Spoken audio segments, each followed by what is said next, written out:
Sebelum kita lanjut ke pembahasan soal, kita bahas dulu karakteristik soal skolastik ini apa ya teman-teman.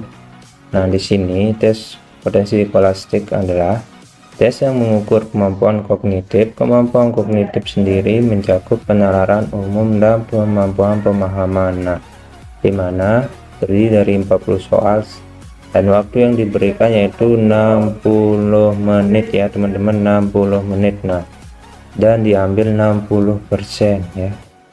Ternyata pada soal ini yang diambil itu 60% ya. Jadi teman-teman harus betul-betul paham dan mengerti dalam mengerjakan soal skolastik ini. Nah, dimana jenis-jenis soal tes potensi skolastik ini yaitu yang pertama penalaran umum. Nah, sini ada 3 jenis soal tes penalaran skolastik UTBK, yaitu yang pertama yaitu kesesuaian pernyataan, dimana kita harus memahami isi tabel, teks, grafik, dan diagram sesuai dengan konteks pada teks.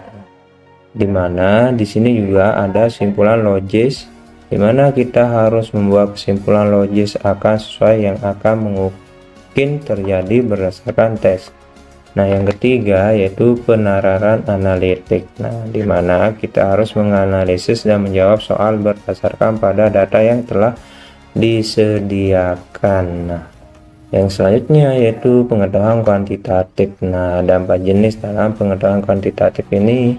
Yang pertama yaitu pilihan ganda. Nah, untuk soal logika dasar maupun matematika level dasar. Nah, yang kedua yaitu pertanyaan dengan informasi pilihan. Nah, di sana ada opsi pilihan ya teman-teman.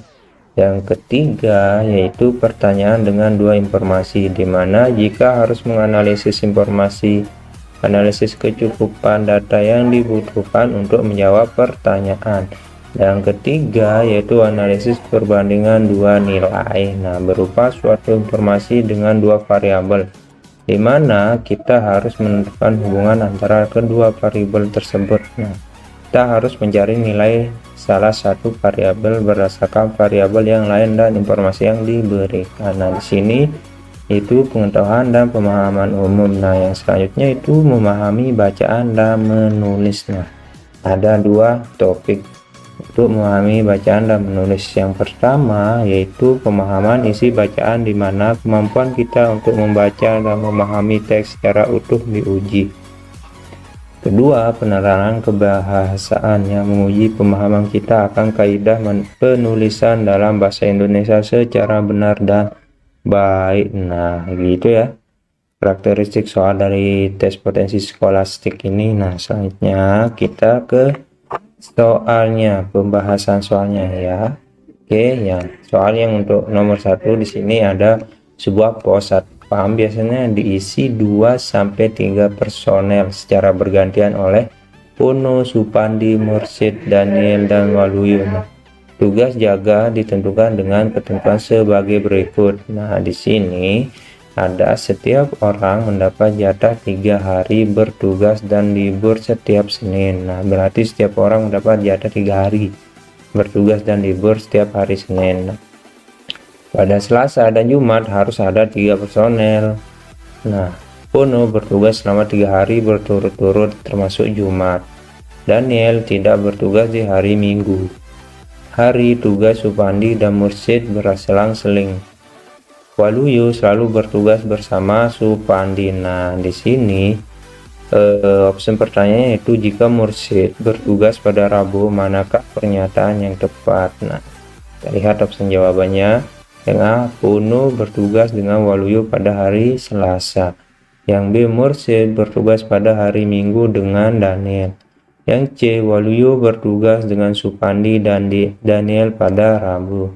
D, Daniel bertugas dengan Mursid dan Pono pada Jumat.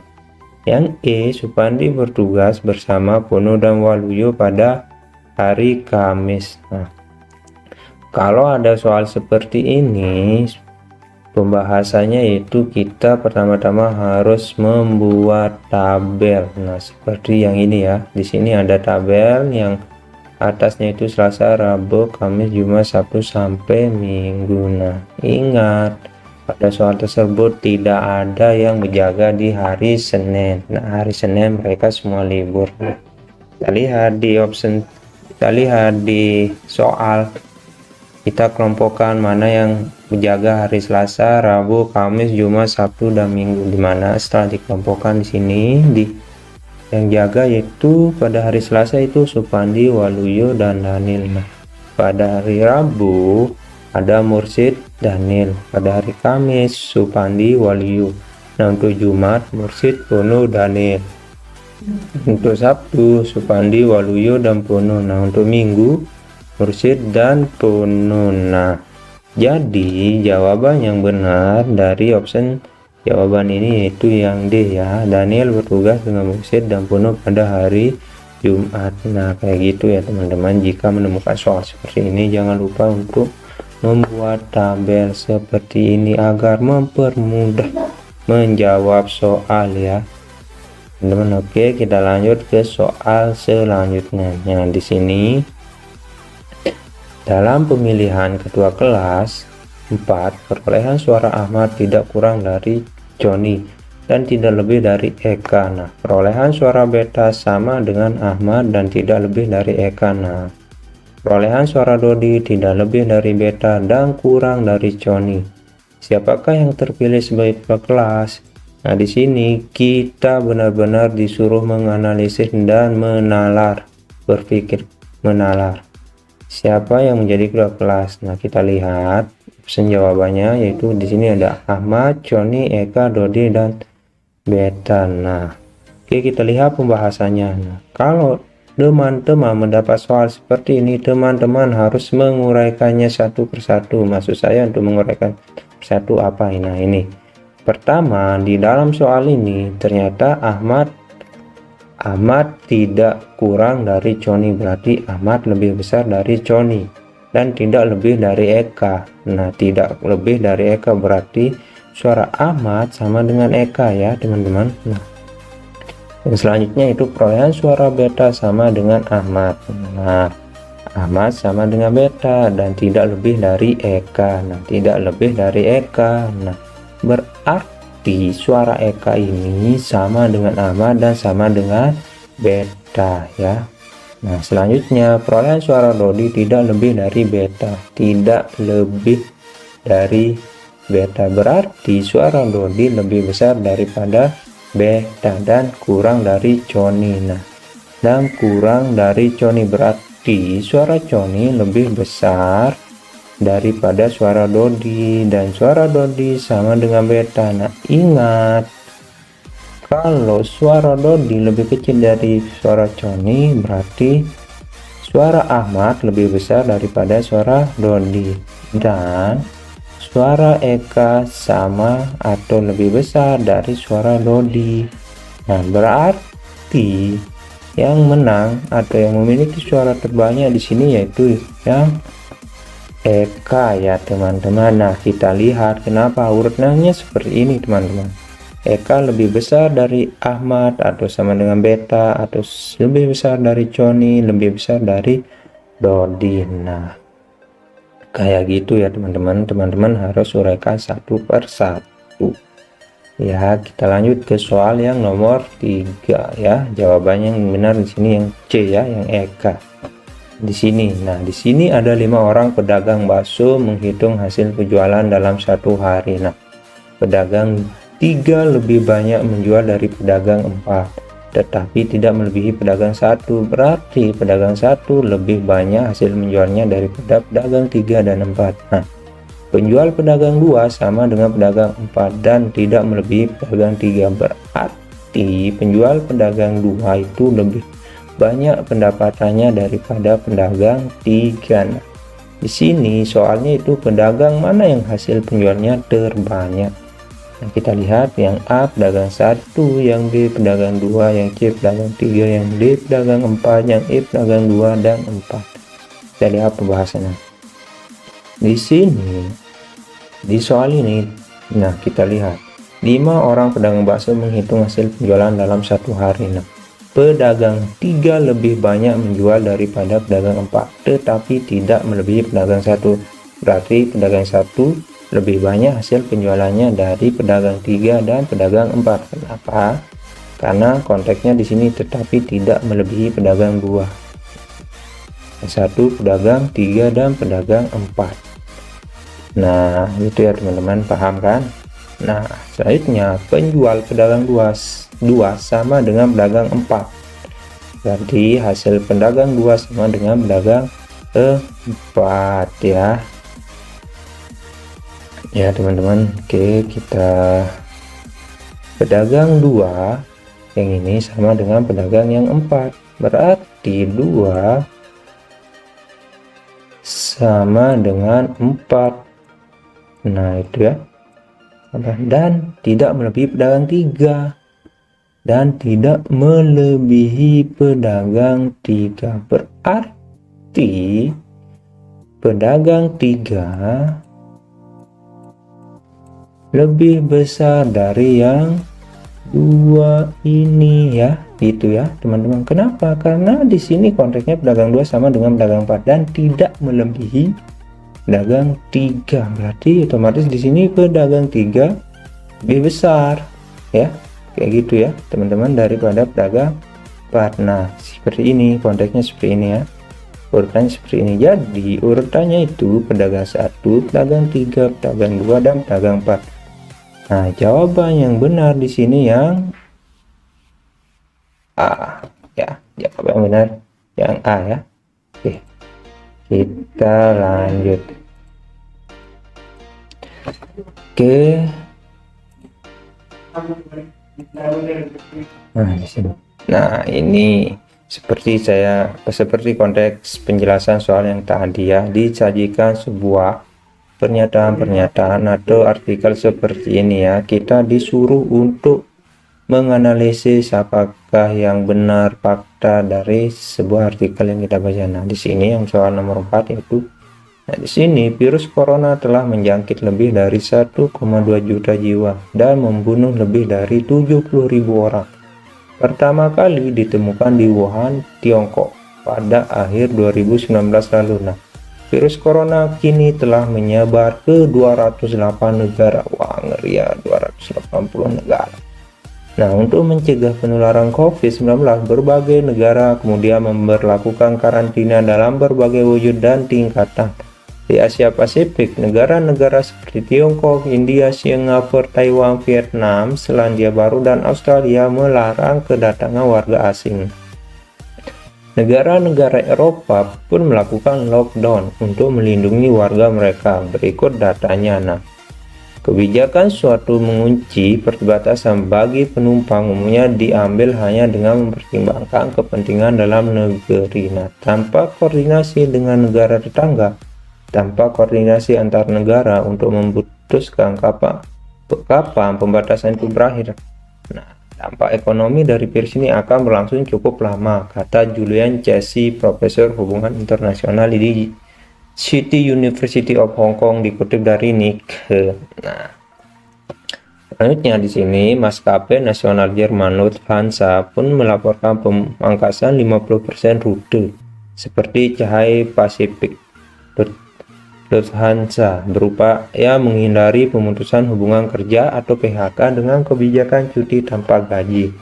Nah, di Amerika Serikat atau AS, United Airlines memangkas penerbangan domestik sebanyak 20%, serta ke Kanada sebesar 10%, sedangkan JetBlue mengurangi penerbangan sebesar 5%. Kedua maskapai ini pun terpaksa merumahkan karyawan hingga waktu yang belum ditentukan. Nah, di sini di paragraf keempat, di tanah air, Air Asia telah menutup semua rute domestik hingga Juni 2020. Di luar itu, maskapai lain pun harus terbang dengan penumpang yang terbatas. Jalan sepi dan protokol yang tutup menjadi pemandangan lazim di kota metropolitan dunia. Nah, Nike mengestimasi sepertiga populasi bumi terdampak karena karantina akibat virus COVID atau virus corona. Nah, yang paragraf 5, dengan seruan untuk tinggal di rumah, pariwisata global praktis lumpuh. World Travel and Tourism Council WTTC memperkirakan sektor pariwisata akan mengalami penyusutan hingga 25% akibat pandemi COVID-19 pada tahun 2020. Wabah ini menghadirkan ancaman serius terhadap industri pariwisata, kata Direktur WTTC Gloria Guevara dikutip BBC. Nah, kita lihat. Nah, berdasarkan soalnya ya, berdasarkan paragraf 1 dan 2, manakah di bawah ini simpul yang paling mungkin benar? Nah, kita lihat paragraf 1 yang 2 di sini. Nah, oke, option jawabannya di sini ada COVID-19 yang berlangsung lama akan berpengaruh juga pada bidang lain, contohnya bidang industri. Yang B, kebijakan mengurangi virus akan menambah korban. Yang C, lockdown menjadi satu-satunya cara mengurangi penyebaran virus. Yang D, faktor utama COVID-19 menyebar ke 208 negara disebabkan karena terlambatnya proses karantina. Yang E, koordinasi antara negara tidak diperlukan. Nah, lihat di sini berdasarkan paragraf 1 dan 2, manakah di bawah ini simpul yang paling mungkin benar di antara yang empat nih ya, kita bahas. Nah, berdasarkan paragraf ke-1, pernyataan yang benar terdapat pada opsi B. Opsi B. Sesuai dengan bacaan di atas, khususnya pada kalimat ketiga dikatakan bahwa untuk mencegah penularan COVID-19, berbagai negara kemungkinan memperlakukan karantina dalam berbagai wujud dan tingkatan. Di sini, ya, yang kebijakan merupakan menambah korban. Nah, jadi jawaban yang benar di sini, kebijakan mengurangi kerusakan menambah korbannya, teman-teman. Oke, kita lanjut ke soal yang nomor 5. Berdasarkan paragraf 5, manakah pernyataan di bawah ini yang salah? Oke, kita lihat paragraf 5 yang ini ya.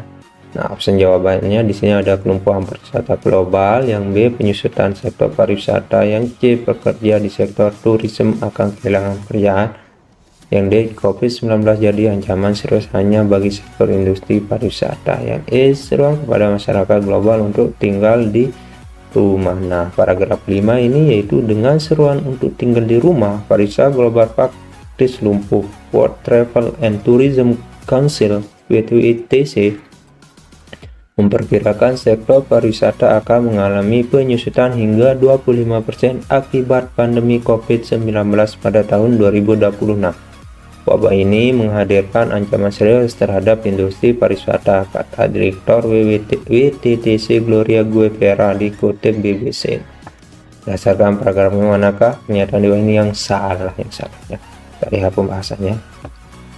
Nah, berdasarkan paragraf 5 dilihat bahwa paragraf tersebut membicarakan dampak COVID dalam lingkupan yang menyeluruh, tidak terpaku pada suatu negara saja. Hal tersebut dibuktikan dari kalimat pertama yang berbicara tentang kelumpuhan pariwisata secara global. Nah, opsi D adalah pernyataan yang salah karena COVID-19 ini memang menjadi ancaman serius, namun bukan hanya ancaman bagi industri pariwisata Indonesia, melainkan industri pariwisata global ya teman-teman. Nah, COVID-19 jadi ancaman serius hanya bagi sektor industri pariwisata ya, tidak hanya industri pariwisata ya, semua industri ya teman-teman. Jadi jawaban yang benar di sini yang D ya teman-teman. COVID-19 jadi ancaman serius hanya bagi sektor industri pariwisata. Oke, kita lihat soal selanjutnya. Nah, di sini kita lihat. Nah, seorang presenter acara hiburan harus membaca surat yang dikirim pada para pemirsa. Surat A dibaca menjelang akhir acara. Surat B dibaca lebih dahulu dari surat A, tetapi bukan sebagai surat pembuka. Surat C dan D dibacakan berturut-turut di antara surat E dan B. Surat siapakah membaca paling awal? Nah, oke, kita lihat. Nah, di sini ada surat A, B surat B, C surat C, D surat D, E surat E. Nah, kita lihat pembahasannya. Nah, sekarang sekali lagi kita berpikir guys atau narana. Kita seorang presenter hiburan seharusnya membaca surat yang dikirim pada para pemirsa. Nah, surat A dibaca menjelang akhir acara. Nah, surat A yang ini menjelang di akhir acara. Nah, A akhir ya, kita sini akhir. Surat B dibaca lebih dahulu dari surat A, berarti tetapi bukan sebagai surat pembuka. Berarti di sini surat B dibaca lebih dahulu dari surat A, lebih dahulu berarti B lebih dahulu ya, B lebih dahulu. B dibaca lebih dahulu tapi bukan sebagai surat pembuka ya. Surat C dan D dibacakan berurutan di antara surat E dan B. Berarti surat C, D di antara surat E dan B. Berarti di antara surat E dan B yang lebih dahulu yaitu yang B dan yang E ya teman-teman. Nah, pertanyaannya seperti itu ya. Yang nah berarti surat yang pertama kali dibaca yaitu surat E. Kenapa E? Karena tadi di sini dibacakan berurut-urut di antara surat E dan B. Berarti surat E lebih dulu dibaca, terus surat B berturut-turut dari surat E dan B, lalu surat C dan D, lalu surat B dan surat A yang paling terakhir. Berarti jawaban yang benar sini yaitu yang E. Nah, jadi seperti itu ya teman-teman, contoh soal atau soal yang sering muncul ketika ada tes skolastik nih. Nah, tes skolastik ini lebih mirip dengan tes TIU pada tes CPN.